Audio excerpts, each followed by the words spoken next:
Okay, welcome back to this week's episode of the Inspired Yogi. Today we're with Brian Lottman. Brian is a traveling monk. Brian, welcome to the show. I'm so pleased to have you. Thank you, Jim. I'm pleased to be here. And so people might be wondering, like, what is a traveling monk? Yeah. Actually, self-proclaimed monk, actually. Okay, a In self-proclaimed general. traveling monk. So what do you do as a traveling monk? Well, in India, there's a tradition of the sadhu, who is considered as the renunciate. And they usually wear orange and they wear a dhoti, which is kind of like a couple of cloths around their body. And they wander around India and share spiritual teachings. And usually the householders will take care of them, give them food and shelter and so on and so forth. And so I would be considered as an American sadhu. Okay. But I knew that people in the United States wouldn't understand the word sadhu mostly. So Yeah. I decided to use the word monk instead.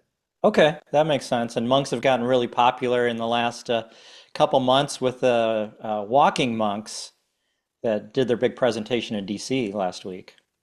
Yeah, I watched the last part of that when they were at George Washington University, and I had tears in my eyes. It was so beautiful. But the difference between them and my situation is that they walk and I drive a Prius. Nothing wrong with that. We can't all be dedicated to walking across the country. So, how did you become a traveling monk? I mean, how did this start for you? So I met my spiritual teacher, Sri Swami Purna Maharaj, in 2008 for the first time. Okay. This was in New York City in a spiritual retreat, be 3 or 4 days. I had flown from Los Angeles to New York to go there. I had never met him before, but had been recommended to go see him. And in fact, I'll show you a little picture of him. Maybe you can see it. Great. See that?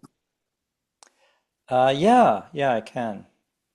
It's actually kind of tilted slightly so everybody can see it because it's kind of picking up the reflection of your lens. Yeah, that's Okay. perfect. Yep. Okay, great. Yeah. So I met him at that retreat for the first time, and just before he even walked in, I was moved. Uh, it was like my soul was moved. Mm. Hard to explain. It wasn't even an energetic thing. Um, and then throughout the retreat, I was just in tears. It was so beautiful. And a lot of it I didn't really understand because he's a Himalayan yogi from from India. And so his accent's kind of strong.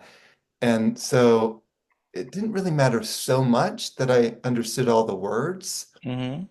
It was more his transmission that really got me. And Yeah. so, and so because that was such a profound experience, I just started following his teachings and read his books and did his yoga asanas and became a yoga teacher according to his guidance. Um, he introduced to me some beautiful kirtan that I now share with people across the US. And after Oh, 4 years, I just want to pause you for a second so you can explain kirtan. I'm familiar with these terms like transmission and kirtan, but I know a lot of my listeners, this is a new world for them. mm, well, it's a worthwhile endeavor to explore the world of kirtan. Um, I would consider it as kind of a mystical concept, actually, that is rooted in India. And usually the sages would chant with their disciples these sort of profound Sanskrit words, the ancient language of India. And people would sit around the sage and they would chant together with him or her and just feel the energy. And usually the word was a name of God, some name of God, many names for God. And people would try to attune to the energy or presence or transmission of the mantra, or the mantra is a power word. It's like kirtan is chanting of the mantra. So it's a kind of genre, it becomes kind of musical. And so now everyone's starting to play drums, and maybe they're playing a harmonium, which I play. Maybe they play all kinds of other instruments, and then everyone's singing together, and it becomes this sort of whole beautiful ensemble of music and connection to a spiritual presence. And so this is kind of what Swami Purna guided me to do. I just remember in Miami, Florida, I went to a retreat in 2012, and he brought me into his chambers and he said, Brian, now it's time for you to renounce everything. At that time, I was running a financial planning firm. After this 3-minute conversation, I said, yes, of course. I went home to my home in Austin at the time and just, you know, gave away pretty much all my business clothes, had a little garage sale in my apartment, sold my car, sold my business, got a van, put a bed in the van, and just set out on the road. And kind of like a wandering bard, you know the word bard. Not too familiar with that, no. So that's more of a kind of Western term. Bard is one who has kind of left everything to wander around and sing Okay. songs, and Okay. people would sing together. So I would be like a kind of bard, and singing these songs with the harmonium, with this little miniature organ, chanting the holy names of God. And people will come to my gatherings and chant with me and attune to the energy. And that's what I do everywhere I go. I love that. I was first introduced to Kirtan by a guy named Dave Stringer. I used to have a yoga studio in Southgate, Michigan, and he like called up the studio and he's like, "Hey, I'm a Kirtan artist. I'm gonna be in your neck of the woods. Would you like to do a Kirtan at your yoga studio?" I'm like, "Sure." I had no idea what it was, and oh my gosh, Bhakti. That I think that was my first real introduction to Bhakti yoga, where I felt the spirit and the presence. And Bhakti yoga, as you know, is the yoga of devotion, where you're just like basically loving God. And through the Sanskrit, and you know that Sanskrit chants start to open up your chakras.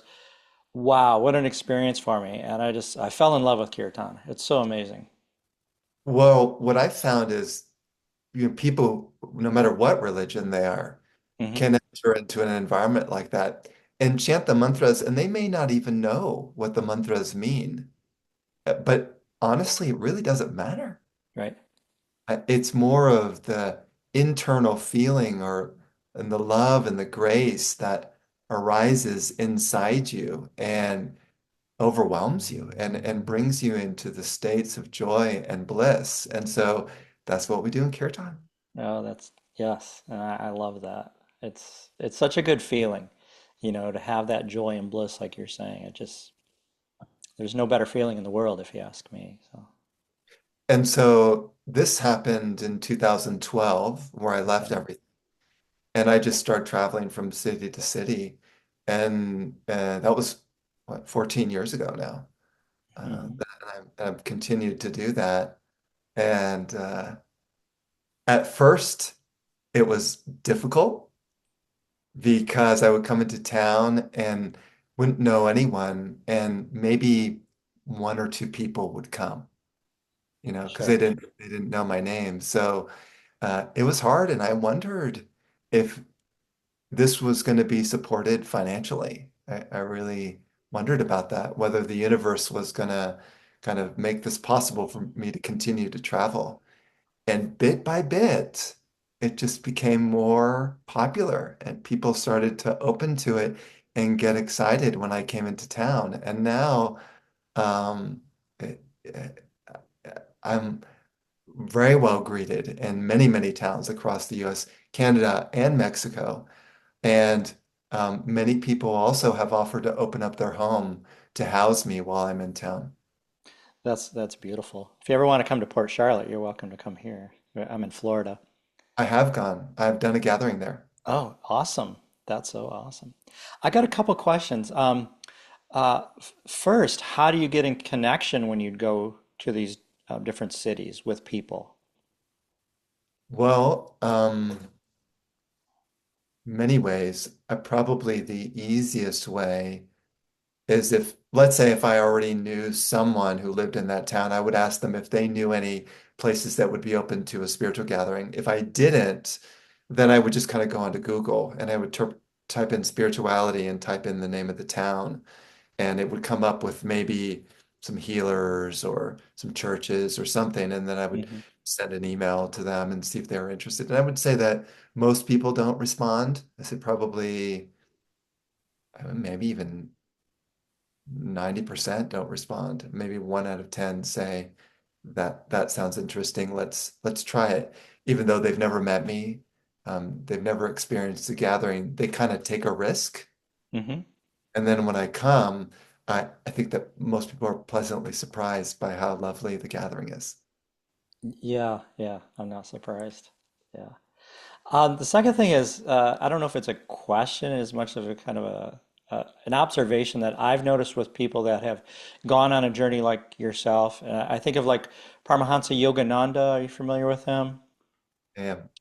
When he came to the United States, he kind of had, he was, his teacher said, your job is to go to the United States and, share yoga and share the similarities between Christianity and yoga and show that there's really no difference. It's all about your relationship with God.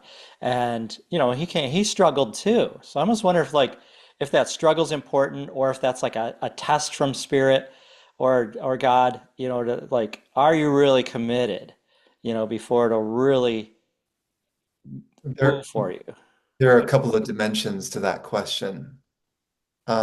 Number one is some people who become spiritual teachers and popular quite quickly, they can fall into, we'll say, a desire for fame or power. And so maybe they're providing some spiritual energy, but they're blocked at a certain point because of their fame or money or power or whatever it is. Hmm.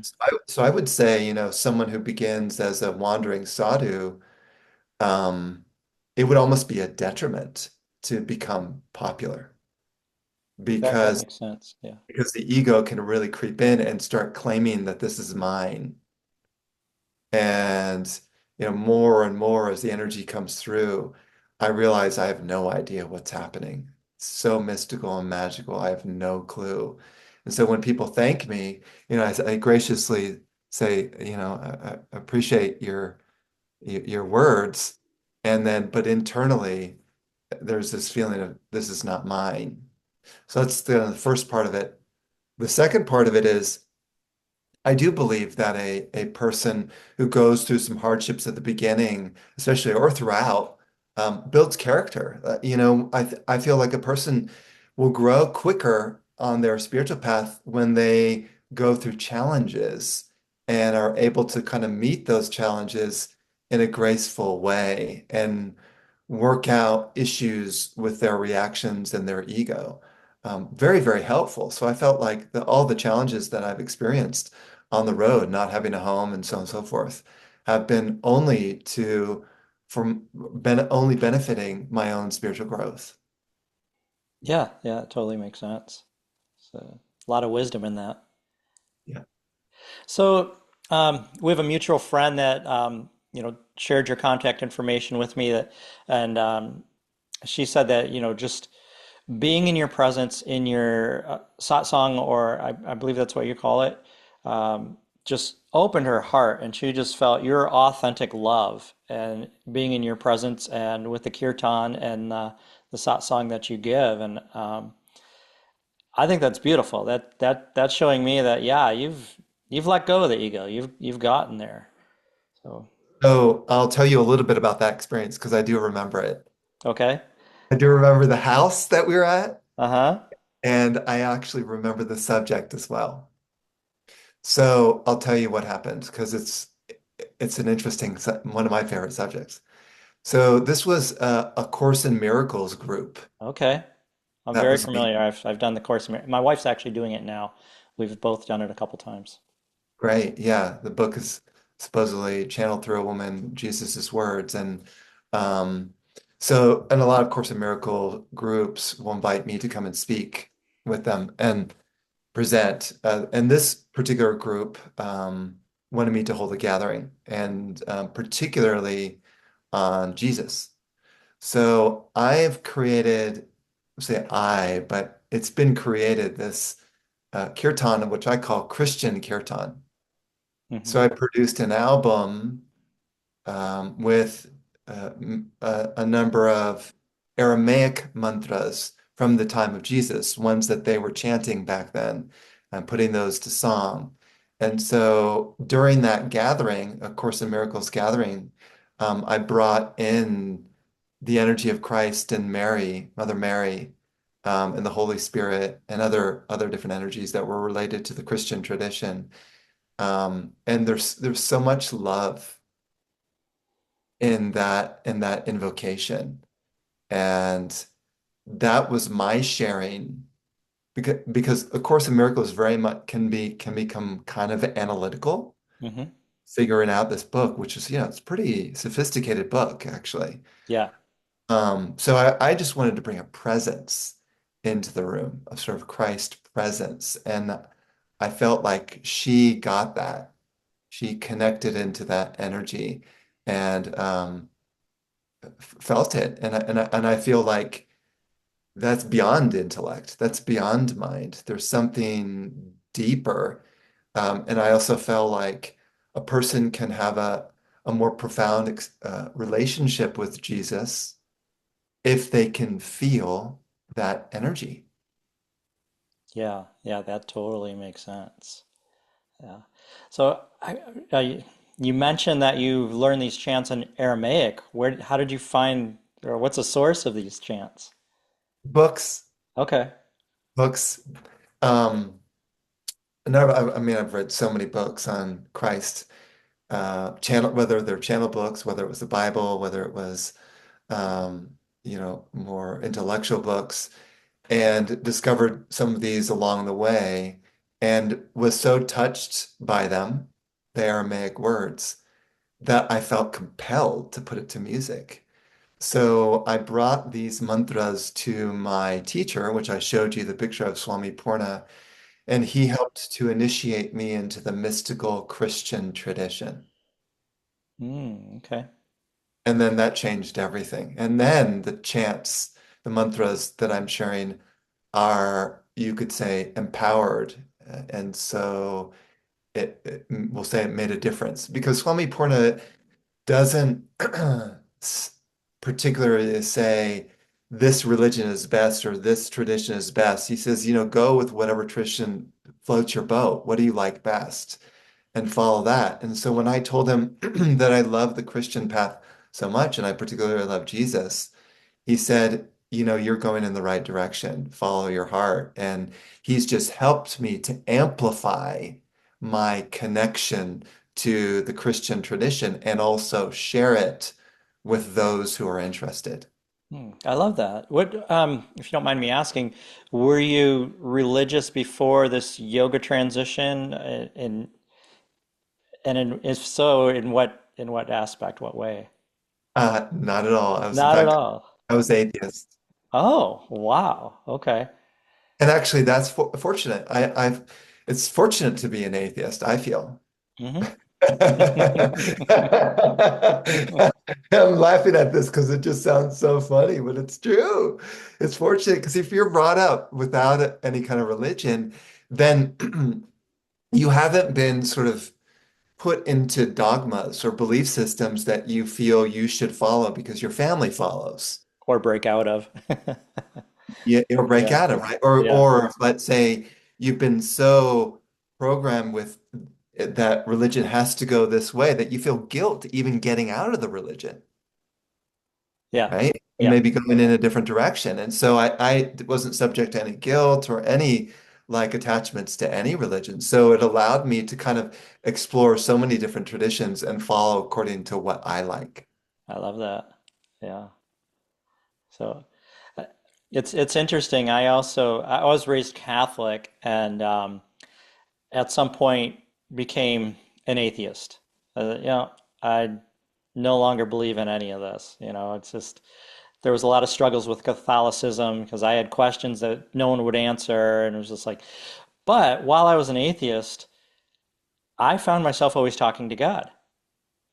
Hmm. And I was like, well, if I'm talking to God, how can I believe that there's no God? So, and and then it was funny because then I got introduced to the Course in Miracles, which you just mentioned. And of course, the Course in Miracles is written from a very Christian slant. I mean, and then like you mentioned, that it's channeled, Jesus's words are channeled through the Course in Miracles and his teachings. And it was like, man, did I have to swallow my pride and choke on my ego there to to complete that course. But it was a beautiful thing. So, So, hey, since we're talking about the Course of Miracles and ways to approach the spiritual path, I'll kind of speak a little bit about that. A Course in Miracles, if people who are listening to this haven't read it, is very contemplative and also very poetic as well. Just beautifully written. It's unbelievable, actually, mhm, how it's written. I'm astonished that it was written like that. And some people also just love contemplation, using their kind of intellect and their mind to think about the nature of God and existence. mhm. And if you have a Christian background and you've got some of the words and the terms, it can be a beautiful study to keep your mind on God. So that's one aspect of it, which I like. I like the contemplative path. And also in the Vedic tradition of ancient India, the Vedas, that path is called the path of Gyan. Gyan is also contemplation, thinking about God. You Now, see? is this the same? I've heard it pronounced Yana. Is Jnana, this same thing. okay? Okay, okay, Same thing. Jnana or jnana. okay. Yes. Yeah. So the same idea, Hmm. where in the path of Gyan or Jnana, they're contemplating the nature of God and the infinite. And just by thinking about these concepts, it already blows your mind. Hmm. And that's the key, Yeah. right? Because if God is impossible to understand or know because it's so vast and so huge, a tiny human mind cannot grasp it, that any teachings that we study to help blow our mind, or what you were saying, blow our ego, helps us to get closer to that great mystery. Yeah. Yes. Yeah, I'm with you. I really like that, contemplation and that deep thinking about God. I spend so much of my time doing it, so much of my days doing it. And I also like the bhakti, that devotional sense of just loving God, And So then uh, the third, so there's two paths, right? yeah. In the Vedic tradition, there are three major paths: the bhakti, which is the path of the heart; gyan, the path of the mind, like the third eye; Hmm. and then karma yoga, which is kind of down here, this path of service. So some people have a tough time thinking about God, like it's not really their thing to contemplate. And then some people may not have the emotional connection with God, but they just love serving and helping people, Hmm. Yeah, like going to soup kitchens and things like that. right. And, Thank God for and so those people. yeah, right. So Yeah. then they will go out and see, how can I serve the divine through the form of, dogs and cats and people. How can I help the world? And that's what you would consider the third path in the whole Vedic tradition, which is also mentioned in the Bhagavad Gita as well. And Mm. so there's kind of it seems like there's a path for everyone depending on what your temperament is. Yeah. Yes, I agree. Yeah. Yeah. Which is, it's like how perfect, right? To have a path for everybody. So, and it's like Jesus said in the Bible, or it was Jesus said it and that was written in the Bible. There's many, many doors to my Father's mansion, right? Uh-huh. Yeah. Yeah. So you're traveling the countries actually, and spreading this message of love and compassion. Um, What's this like for you on a day-to-day basis? I mean, it's obviously changed your life tremendously coming from someone that was a financial broker to doing what you're doing now. You want to share a little bit about that? Yeah. So it's really kind of evolved since the beginning. Um, when I first renounced and left everything, it was more rugged. As an example, I remember going to Fort Collins, Colorado. This is probably back in 2012 or 13 when I first began. And I didn't know anyone in Fort Collins.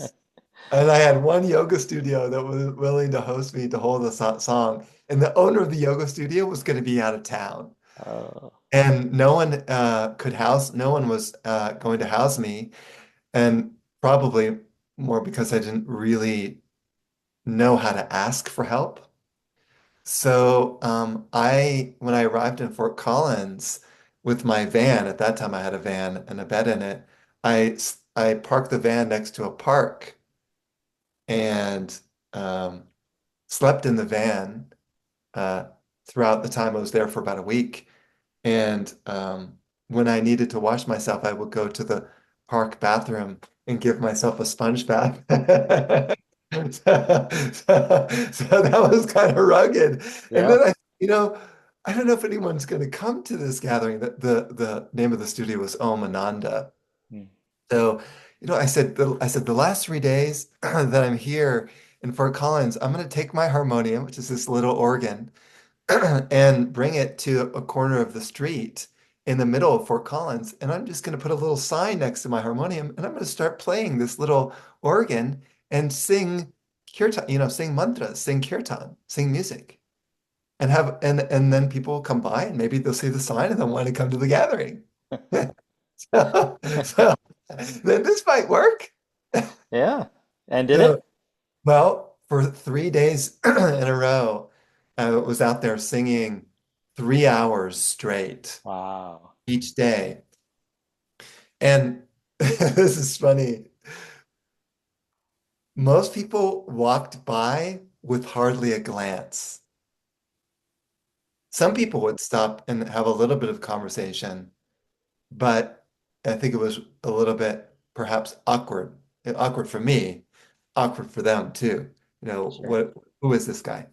But I kept chanting and at the third day, as I was ending the 3 hours, which was that Friday that I was going to have the gathering in the evening, my voice started to go hoarse. So how do you imagine after that much chanting? When you said 3 hours a day for 3 days, I'm like, wow, you got a great, your vocal cords are strong because I'd be hoarse. So at the end, it was hoarse. I thought, how am I going to even sing for the gathering? So that evening, I went to the building where the yoga studio was, and a guy there met me. He was one of the students of the yoga studio and had been in yoga for probably over 20 years. He knew a lot about yoga. Yeah. And I and outside in the middle of town, thousands and thousands of people were coming into Fort Collins to be a part of a big group of bands, musical bands that were coming in throughout that weekend. So it was a huge event. Over 50,000 people come to Fort Collins, I think, every year to that event. Wow. Um, and here I was holding a gathering that Friday evening. And so I set up and two people came to that gathering. One, the guy who opened up the door, another one, a woman, a girl who was young, who didn't know much about yoga. And so, I was getting to Dharma talk, and the girl had questions. And so she would ask me questions about spirituality, and I would speak a little bit, and then the guy would kind of chime in or interrupt and start expanding upon her question. And so he ended up answering most of the questions during the gathering. Hmm. And I thought to myself, this guy knows more about yoga than I do. Maybe he should have done the gathering himself instead of me. You know? So, and after the hour and a half, the gathering's an hour and a half, it was done. She left a little bit of a few dollars and some change, and he gave a small donation. And then we went downstairs, and I was carrying my box of books and my backpack and my harmonium and my cushion and my yoga mat. I mean, I was kind of laden down. And they locked the door, and I left, and I was passing through town to get to my van. and it was sort of a sea of people that were drinking beer and eating, drinking and being merry, so to Yeah, speak. yeah. And they were there for the concert, and thousands of people. Hmm. And I passed through this sea of people, and I was in tears Mm. because two people had come to my gathering, and thousands of people were interested in drinking and eating and listening to a concert. Hmm. And I got into my van, drove it back to the park, and sat and, kind of lay down in my bed and grieved. And and then after I had sort of cried for a while, I said to myself, I'm never going to give up on this. That's awesome. It was my what you call sankalp or intention, my vow. Yeah. I I will do this to the end of my days. I will continue to share the Dharma, and no matter whether one person comes or 1,000 people come, it just doesn't matter. This is my commitment. What was your motivation behind that commitment? Was it seeing all those people or the instructions from your teacher, your master? Mm. Swami Purna's, if you want to call it guidance or command, has stayed with me since the beginning. And that has what has gotten me through so many difficult times at the beginning. So really dedication to my guru Okay. kind of kept me alive during those first couple of years, no matter how hard. And I went through sort of bouts of little of depression and loneliness. I mean, it was difficult. I mean, the energy was really powerful, but I was experiencing that because as a lone wandering sadhu, it's not like you stay at one place and develop a community and a bunch of friends or something. It doesn't work. Hmm. And what happened, and I'll tell you, you talk about the evolution of this. The energy has gotten stronger and stronger over the years, and probably somewhere around 7 years into it, I felt sort of my loneliness and depression melt away, fade away. And so I don't experience that, which I experienced before at the beginning. And that has made a huge difference and much easier for me to travel from place to place now. Yeah, yeah. And I'm sure you believe in like a collective consciousness and the uprising of spiritual consciousness that's happening in the United States. And with what you're doing and teaching and rising, bringing the consciousness up of others, and so many other people are doing different things to raise the consciousness in this country and the world. You know, how much do you feel the connection between what you're doing and others that are raising their consciousness, where you don't feel that loneliness because you feel a greater connection to source and others? Well, first and foremost is my personal connection to something higher, Hmm. which has become um, very significant in my life. And secondly is what I feel. I don't know if it's necessarily the collective consciousness as it's more the people who are coming to the gatherings that I'm holding are genuinely open and interested, and the numbers are increasing over time.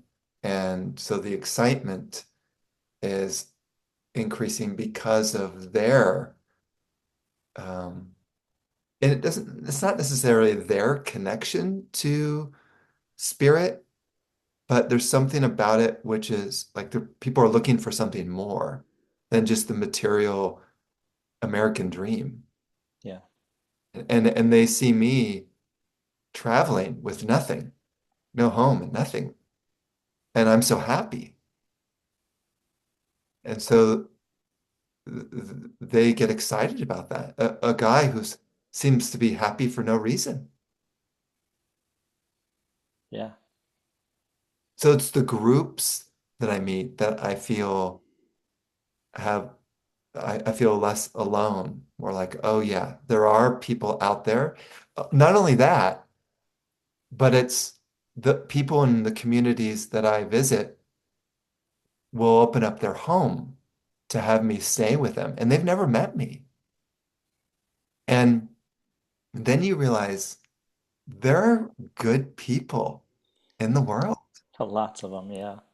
who are still willing to open up their doors to someone who they don't know and say, please make yourself at home. And we're really just happy to have you here. Hmm. And that makes me feel kind of less alone too, in a way. Yeah. Yeah. That makes total sense. Love that. It's great for you to be able to experience that. I think when people get out and meet others and travel and see how many wonderful, beautiful people there are that are generous and caring and kind, there's almost like a disconnect from what you see in, the media or the news or blah, blah, blah. I mean, it almost feels like the world's evil. But when you get out there, no, there might be a few evil people, but most people are beautiful, heartfelt, loving people and great.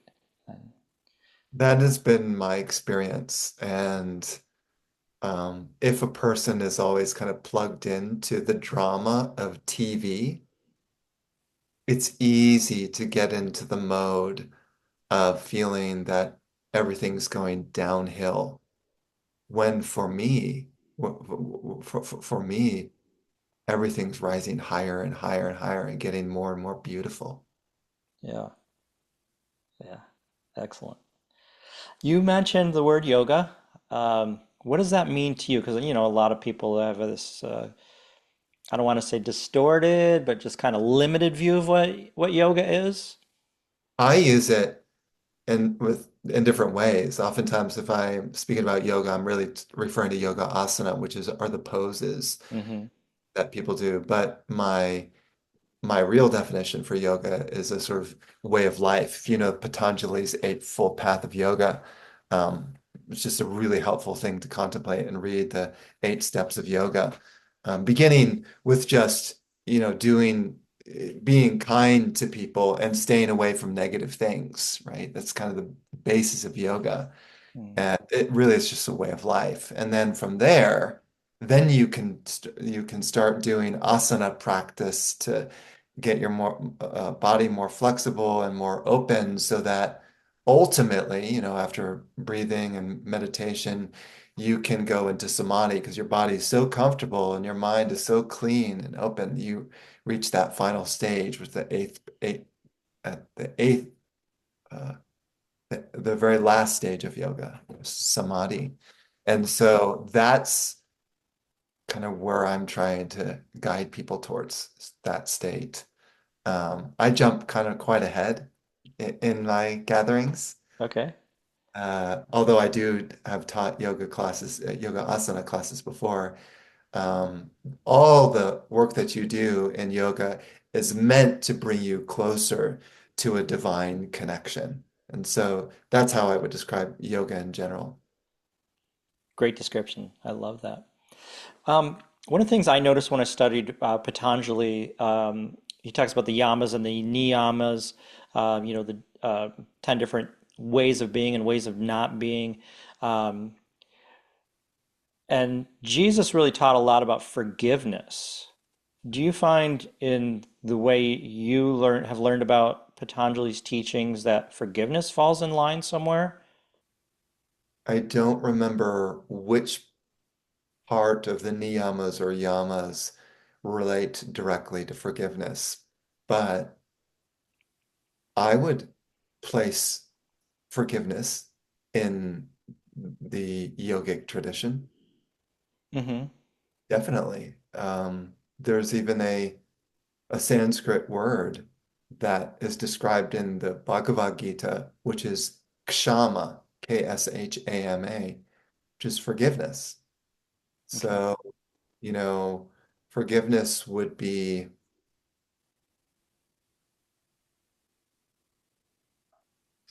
letting go of judgments and opinions of people, especially harsh or hard hardened judgments of people who have oftentimes done you harm, which pretty much everyone is in this boat. Someone has done something tough to us, which is very hard to forgive. Um, so this idea of kshama, I would say, would be part of the yogic tradition. I just don't know the specific word within the yogic tradition that would describe that. Um, and and and I think even more important than that is my own path has been very much based upon forgiveness from the start, forgiving family members and friends who have done me harm. Hmm. And that has that because of that, I would even be as bold to say that that allowed me to gave me a space to even be able to feel spiritual energy in the first place. If I didn't have forgiveness, I would have been my heart would have been so closed down to connection with spirituality. I wouldn't even have known that or even believed that spiritual energy existed. Yeah, yeah. Now I could feel like your energy and the love that you elude, it comes through in your being. What practices do you feel keeps you in that space? And do you find yourself falling out of that vibration, or can you sustain that vibration most of your day? It's sustained. And Great. I'll share with you a practice that people could do if you, I mean, it would be nice to actually share something that could be helpful for their daily meditation, Yeah, please do. especially for the heart. There's a beautiful way to infuse or to awaken, we'll say infuse maybe, but awaken the life force within the heart center. This heart is boundless, endless, so powerful. I mean, it's overwhelming if one could experience the full power of their heart. If you want to call it the heart chakra or the heart center, love, joy, uh, it's like a sun here. Hmm. And you can activate that life force through, this is a mudra where you place your right hand on your heart like this. And then you take in a deep breath in through the nose. And when you breathe out through the nose, you say the words Om Pran Pran. Om Pran Pran. So Om is the primordial sound of the universe. Pran is the word for life force itself. Prana or Pran. So I shorten it to Pran. So let's try it with the breath and a few times and then see what we feel. And people who are listening to this podcast can also kind of follow along with us and see what their meditation feels like right after we do it. And then you can get a sense of the energy. Sounds Okay, great. so let's try it. So we take in a deep breath. Imagine breathing light into your heart space.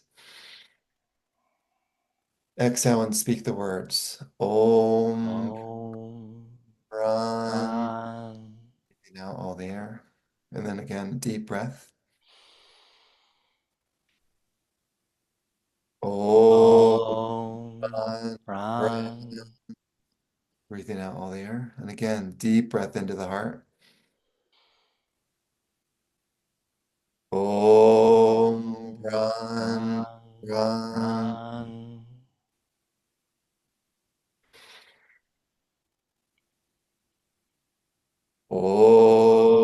Pran. Pran.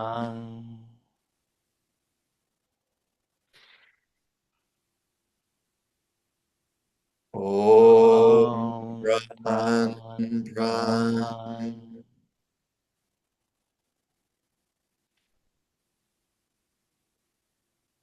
Om Om Pran Pran Pran. Pran. Om Om Pran Pran Pran. Pran.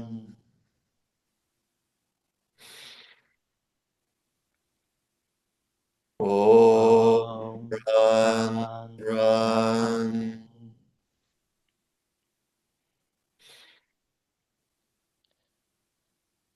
Om Om Pran Pran Pran. Pran.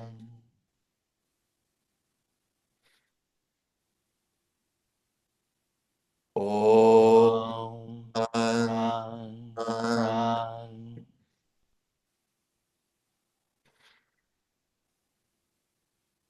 Om Om Pran Pran Pran. Pran. One more deep breath. Oh, Pran Pran Pran Pran. Pran. We relax the hand, the arm, relax the belly, the face, the jaw, shoulders, and set our intention to tune in to the presence of the heart space right now.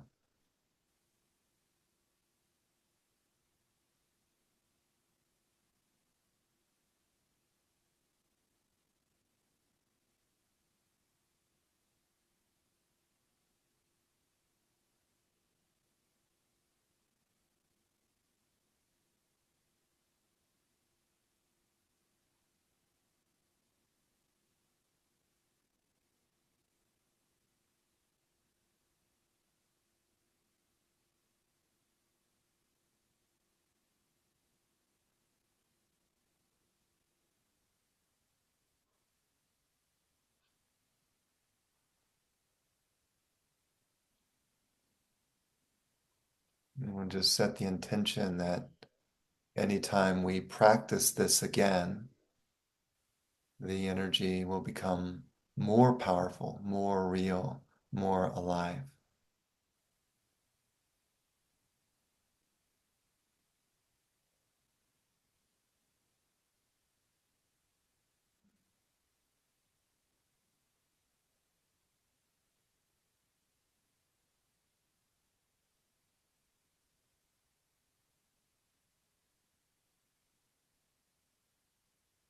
Hari Om Tat Sat. Hari Om Tat Sat. Hari Om Tat Sat. Om Shanti. Shanti. Shanti.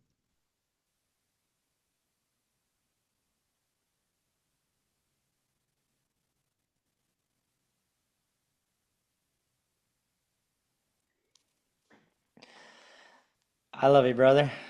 That was beautiful. Thank you so much. Uh, I have so many questions and so many areas I want to get into, but we're getting close to the end of the hour. I'd like to invite you back in the future um, to delve deeper um, or to talk about different things that I have questions on. If you're open to that, I hope you are. Um, but in the meantime, if you could, I mean, that was beautiful, and I think people will get a lot out of that practice, and it's not complicated, it's simple. But I just want to offer you the opportunity to share anything else with our viewers and listeners that you really want to put out there today. Um, for me, the spiritual practices, the sadhana, we call it sadhana, are so crucial to one's spiritual development. It can really heighten one's attunement so quickly. And so that's why I created the Patreon page, patreon.com/Brian Lottman, one word, together. Hmm. All of my full-length gatherings are recorded there on that blog. And that's also where people can donate to the cause to make it possible for me to continue to travel throughout the US and my hope is throughout the world as well. So, um, so much sadhana, so much spiritual practice can be found on that page that I consider a spiritual treasure trove. Mm, So that's what I would emphasize. People who might want to take advantage of at least trying it and see how it works for you. that sounds great. Now, is this Patreon page, is it free to go on and see and participate in the practices? And then Yeah. you can donate if you want. Yes. So there's a free page in which there's a lot of like little clips and Hmm. newsletters, things like that, which is lovely. And then those people who want to delve more deeply can donate $10 a month to the site, and then they get access to the full-length gatherings, which are usually about between an hour and a half, which are is much more deeper sadhana that they can practice. Yeah. And that's really affordable. I mean, I have a Spanish app. I pay $10 a month for a Spanish app. Yes, and as I said, probably the greatest treasure that I'm leaving behind is on that Patreon site and so many magical things. But if a person just wants to start with one thing, try that practice that we just did together because it can really enhance your heart meditation and one's the love is just so beautiful. Yeah, yeah. I used to teach workshops in which I'd teach people about Om, what it means, all the different things about Om. And one time I thought, and we chant Om 108 times. And time I thought, let's bump that up by 10 and do a 1,080 ohms. And three people came to the workshop, and it took a while, but we chanted 1,080 ohms. And oh my gosh, the change in the frequency and the vibration of my body. I left that yoga studio and I felt like I was floating down the street.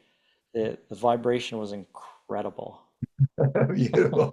Just the word Om seems so simple. And by Yeah, the way, to like bridge that into Christianity, the word for Om is Amen. amen. Yeah, yeah, Yeah, yeah. Do you ever chant amen? I do. What's it? Will you chant that for me? I would like to hear what that sounds like. Uh, Amen. Amen.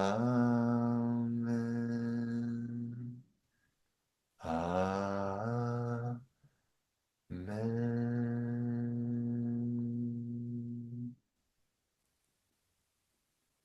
Beautiful, beautiful. Thank you so much. And see, even within that, the mystical transmission is there. Mm-hmm. Yeah, I could feel it. Yeah, yeah. Beautiful. Good. So nice to see you. Likewise, likewise. This has been a wonderful thing for me. I hope it's our listeners, viewers feel it's as wonderful to them. I'm sure many will. And again, I hope you'll join us once again, Brian. All right. Well, have a beautiful day. Nice to talk to you.